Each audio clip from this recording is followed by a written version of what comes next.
Hi, I'm Michelle Brain and I am the midwife hypnotist. And today, it doesn't matter if you're going to have a baby or you're not going to have a baby. Today, this is worth a listen. It's a story about a young girl and her partner who came in to the birth suite thinking they were close to having their baby in labour. And when they'd arrived, quite distressed and concerned, she'd listened to all the wives' tales. And she really was distressed. She was really focused on that pain. Focusing on it, it is going to get worse, it is going to get worse, it is going to get worse. And the long to the short story of this story is that continued until the anaesthetist was called because she decided that she wanted an epidural. She was about 8 centimetres, so, really not very long to go, but just screaming in pain, I need an epidural.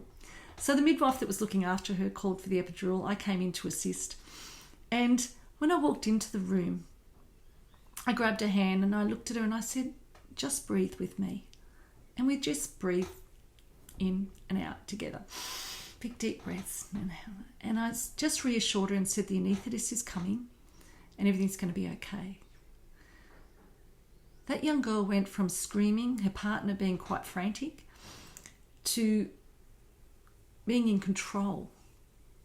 She'd shifted her focus. That's all that happened.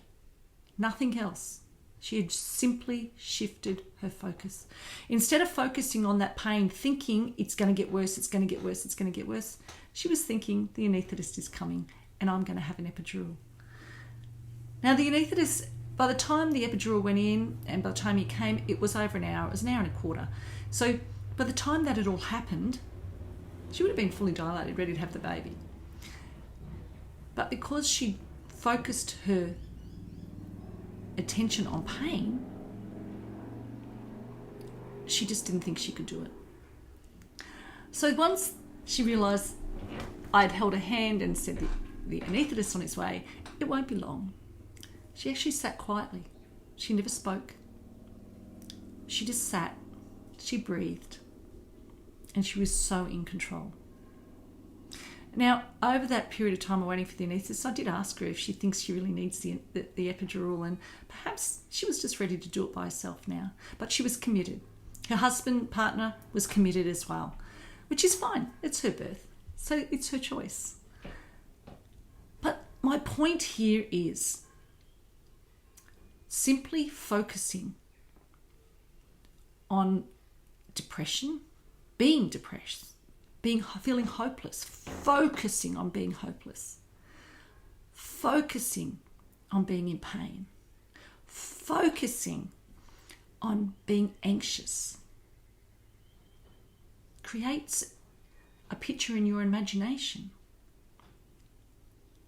and it creates a bigger picture that makes it worse. Simply by shifting the focus of attention like she did to the anaesthetist coming, she was in control. She had no pain. She actually sat there and you would not have believed that she was still in labour, but she was. I had my hand on her belly. She was still contracting. Everything was normal. She never uttered a word. She talked to her husband. No pain. No, it was a different person just because she'd shifted her focus of attention. So I am the midwife hypnotist. And people often say, what can you do for me? You're a midwife. Well, a hypnotherapist's job is to show you how to shift your focus. And if you're in pain, whether it be emotional or physical pain, just for a moment, think about a woman giving birth and being out of control and so focused on the pain that she's screaming for an epidural. And all she did, nobody else did it. She did it. She focused her attention on that epidural. And the pain disappeared. It really is that easy. So check out my website, michellebrain.com. And if you want to shift your focus, just give me a call.